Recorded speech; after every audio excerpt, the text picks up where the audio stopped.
Crise majeure à Taïwan. La Chine déploie un dispositif militaire sans précédent. Mesdames, mesdemoiselles et messieurs, bonsoir et bienvenue à cette conférence géopolitique extraordinaire. Ce soir, nous abordons une situation d'une gravité exceptionnelle qui se déroule en ce moment même dans le détroit de Taïwan.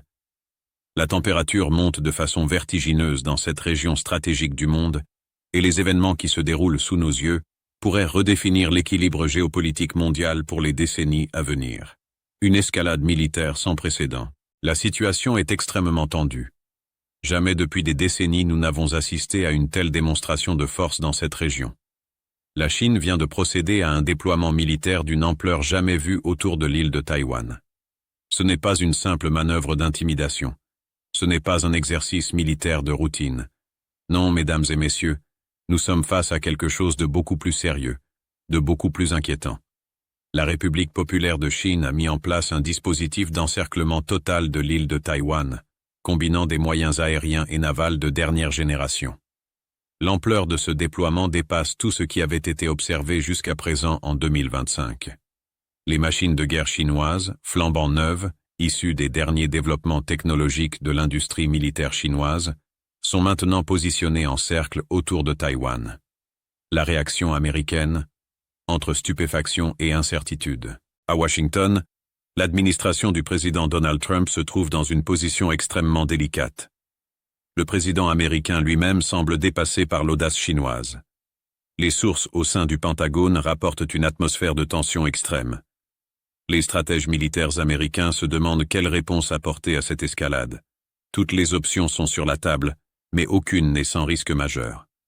Pendant des années, des décennies même, les États-Unis ont utilisé tous les leviers à leur disposition pour dissuader la Chine d'une action militaire contre Taïwan.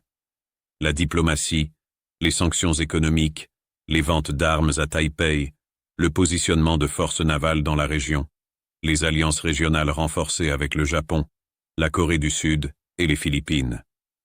Tout a été mis en œuvre pour faire comprendre à Pékin que toute agression contre Taïwan aurait un coût prohibitif. Mais aujourd'hui, force est de constater que ces efforts semblent avoir atteint leurs limites. La Chine passe à l'acte, ou du moins se positionne de manière à pouvoir le faire à tout moment. La position intransigeante de Xi Jinping.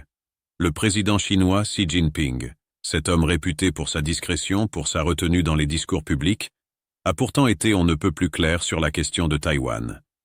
Il a solennellement déclaré, devant son peuple, devant la communauté internationale, devant l'histoire elle-même, qu'aucune puissance au monde ne pourra empêcher la Chine de récupérer ce qu'elle considère comme l'une de ses provinces. Car c'est là tout l'enjeu du conflit, mesdames et messieurs.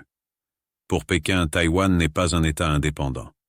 Taïwan est une province chinoise temporairement séparée du continent, une situation qui résulte de la guerre civile chinoise qui s'est terminée en 1949 avec la victoire des communistes sur le continent et la retraite des nationalistes sur l'île de Taïwan. Depuis plus de 7 décennies, cette division perdure. Mais pour le Parti communiste chinois, et pour Xi Jinping personnellement, la réunification de Taïwan avec la Chine continentale est un objectif national sacré, non négociable. C'est une question de souveraineté, de dignité nationale, d'intégrité territoriale. La position chinoise est donc sans ambiguïté. Toute intervention américaine dans ce que Pékin considère comme ses affaires intérieures constitue une ingérence inacceptable dans les affaires d'un pays souverain. C'est précisément sur ce point que réside le danger d'une confrontation majeure entre les deux superpuissances. Avant de continuer, un appel à la mobilisation. Mais avant de poursuivre notre analyse approfondie de cette crise, permettez-moi de vous demander quelque chose d'important. Partagez massivement cette conférence, dans tous vos groupes, sur tous vos réseaux sociaux, auprès de tous vos contacts. L'information doit circuler. Les gens doivent comprendre la gravité de ce qui se passe en ce moment même à des milliers de kilomètres d'ici, mais dont les conséquences pourraient affecter le monde entier. Mettez des likes, commentez abondamment. Même si vous n'avez pas d'analyse particulière à partager, écrivez simplement « Salut Robert Théa » ou « Salut le samouraï » ou encore notre devise « Osez, c'est déjà gagné ». Il faut faire vivre cette page, la réchauffer après ces 10 jours sans conférence. Votre engagement est crucial pour que cette information atteigne le maximum de personnes. Maintenant, plongeons dans les détails de cette crise qui pourrait changer la face du monde. Les chiffres vertigineux du déploiement chinois Taïwan a placé sa marine en état d'alerte maximale. Et pour cause. Les chiffres du déploiement chinois donnent le vertige et témoignent de la détermination de Pékin. Selon les autorités taïwanaises, qui surveillent en permanence les mouvements militaires chinois grâce à leurs radars et leurs systèmes de renseignement, la Chine a déployé pas moins de 89 avions militaires autour de l'île. Vous avez bien entendu, 89 avions de guerre. C'est un chiffre absolument colossal, sans précédent dans l'histoire récente des relations entre Pékin et Taipei. Ces 89 appareils ne sont pas de vieux avions obsolètes. Il s'agit de matériel de pointe. Des chasseurs J-16, parmi les plus performants de l'arsenal chinois, capables d'engagement air-air et air-sol. Des chasseurs J-10, plus légers, mais tout aussi redoutables. Des bombardiers stratégiques H-6, capables de transporter et de lancer des missiles de croisière à longue portée, et des drones de surveillance sophistiqués qui permettent à la Chine de maintenir une connaissance situationnelle totale de la région. Mais la démonstration de force chinoise ne s'arrête pas là. Dans les eaux entourant Taïwan, 28 navires de guerre chinois ont été déployés. 28 bâtiments de combat, comprenant des destroyers de type 052D, équipés des systèmes de missiles les plus modernes, des frégates polyvalentes, ainsi que des bâtiments de soutien logistique nécessaires pour maintenir une présence prolongée en mer. Une stratégie d'encerclement total, ce déploiement combiné air-mer, n'est pas le fruit du hasard. Il s'agit d'une opération soigneusement planifiée, répétée lors de multiples exercices au cours des années précédentes. La Chine a régulièrement procédé à des simulations d'invasion de Taïwan, testant différents scénarios, différentes approches tactiques. Ce que nous voyons aujourd'hui, c'est la mise en pratique de ces années de préparation. Ce n'est plus un exercice. C'est potentiellement le prélude à une action réelle, concrète. Nous ne sommes peut-être plus qu'à quelques heures ou quelques jours d'un affrontement direct. L'objectif chinois est clair, démontrer sa capacité à encercler totalement Taïwan, à couper l'île du reste du monde. En contrôlant à la fois l'espace aérien et les voies maritimes autour de Taïwan, la Chine peut isoler l'île, empêcher toute aide extérieure d'arriver, et se préparer à une opération amphibie d'invasion si la décision était prise. Les multiples objectifs de Pékin. Cette opération d'encerclement sert plusieurs objectifs stratégiques pour la Chine. Premièrement, Pékin veut montrer au monde entier, et particulièrement à Washington, que la Chine a maintenant les capacités militaires nécessaires pour prendre le contrôle de Taïwan si elle le décide. Ce n'est plus une menace théorique, c'est une capacité réelle et démontrée. Deuxièmement, la Chine teste les temps de réaction de l'armée taïwanaise. Comment Taipei répond-il à cette pression? Quels moyens déploie-t-il? Quelles sont les failles dans son dispositif défensif? Toutes ces informations sont précieuses pour la planification militaire chinoise. Troisièmement, et c'est peut-être le plus important, Pékin envoie un message direct à Washington. C'est la Chine qui contrôle l'escalade dans cette crise. C'est Pékin qui décide du tempo, de l'intensité du moment où la situation peut basculer. Les États-Unis sont placés en position réactive, contraints de répondre aux initiatives chinoises plutôt que de les anticiper. Enfin, en coupant les lignes maritimes taïwanaises, la Chine démontre sa capacité à étrangler économiquement l'île. Taïwan dépend massivement du commerce maritime pour son économie. Bloquer ces routes, c'est avoir la main sur la survie économique de l'île.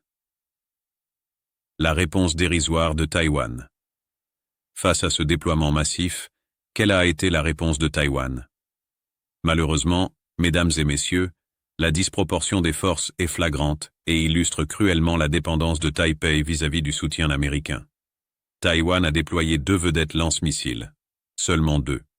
Face à 28 navires de guerre chinois et 89 avions militaires, Taipei envoie 2 petites embarcations équipées de missiles. Un patrouilleur de garde côtière a également été mobilisé, témoignant d'un effort pour renforcer la surveillance civile et paramilitaire. Mais soyons réalistes. Que peuvent faire 2 vedettes lance-missiles et un patrouilleur face à l'armada chinoise? Pratiquement rien. Cette réponse, aussi courageuse soit-elle de la part des forces taïwanaises, souligne une vérité incontournable. Sans l'intervention directe des États-Unis d'Amérique, Taïwan ne peut pas se défendre efficacement contre une attaque chinoise de cette ampleur. Les forces armées taïwanaises sont certes professionnelles, bien entraînées, et bénéficient d'équipements modernes fournis en grande partie par les États-Unis. Mais face à la puissance militaire chinoise, qui dispose du plus grand nombre de navires de guerre au monde, d'une aviation en expansion rapide et de capacités de missiles balistiques et de croisières considérables, l'île est dans une position de faiblesse structurelle. Les enjeux globaux d'une confrontation. Mesdames et messieurs, nous devons comprendre que ce qui se joue à Taïwan dépasse largement le sort d'une île de 23 millions d'habitants. Les enjeux sont véritablement globaux. Premièrement, il y a la question de la production de semi-conducteurs. Taïwan produit plus de 60% des semi-conducteurs mondiaux et plus de 90% des puces les plus avancées, notamment grâce à la société TSMC. Ces composants sont essentiels pour l'économie numérique mondiale, des smartphones aux voitures électriques en passant par les systèmes d'armes modernes. Une prise de contrôle chinoise de Taïwan donnerait à Pékin un levier économique et technologique sans précédent. Deuxièmement, il y a la question du précédent international. Si la Chine peut annexer Taïwan par la force sans conséquences majeures, qu'est-ce qui empêcherait d'autres puissances régionales de résoudre leurs différends territoriaux par la force? L'ordre international basé sur les règles, déjà fragilisé, en sortirait profondément ébranlé. Troisièmement, il y a la question de la crédibilité américaine. Les États-Unis ont depuis des décennies maintenu une politique d'ambiguïté stratégique sur Taïwan. Ne pas s'engager explicitement à défendre l'île, mais laisser entendre qu'ils pourraient le faire. Si Washington laisse la Chine prendre Taïwan, tous les alliés américains en Asie et ailleurs dans le monde se demanderont si les garanties de sécurité américaines ont encore une valeur. Vers une confrontation entre superpuissances, la grande question qui hante maintenant les chancelleries du monde entier est la suivante. Les États-Unis interviendront-ils militairement si la Chine lance une invasion de Taïwan? La réponse n'est pas simple. D'un côté, Washington a des intérêts vitaux à empêcher une prise de contrôle chinoise de l'île. De l'autre, une confrontation militaire directe entre les deux plus grandes puissances nucléaires du monde comporte des risques catastrophiques, potentiellement existentiels pour l'humanité. Le Pentagone, en ce moment même, est en train d'examiner toutes les options. Des renforts navals peuvent être envoyés dans la région. Des avions de combat basés au Japon ou sur des porte-avions peuvent être déployés. Des systèmes de missiles peuvent être activés. Mais chacune de ces actions comporte le risque d'une escalade incontrôlée.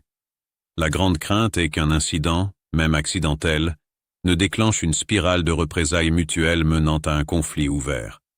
Un avion abattu, un navire coulé, et soudain les deux pays se retrouvent en guerre sans l'avoir vraiment voulu. La guerre. Conclusion. Une situation à surveiller de très près. Mesdames, mesdemoiselles et messieurs, nous vivons un moment historique. Ce qui se passe en ce 29 décembre 2025 autour de Taïwan pourrait définir l'ordre mondial pour les décennies à venir. La Chine a franchi un seuil dans sa confrontation avec Taïwan et les États-Unis. Le déploiement de 89 avions militaires et de 28 navires de guerre n'est pas un geste anodin. C'est une démonstration de force et de détermination qui place le monde au bord d'une crise majeure. Les prochaines heures et les prochains jours seront cruciaux. Chaque décision prise à Pékin, à Washington, à Taipei, peut faire la différence entre une désescalade diplomatique et un conflit aux conséquences incalculables.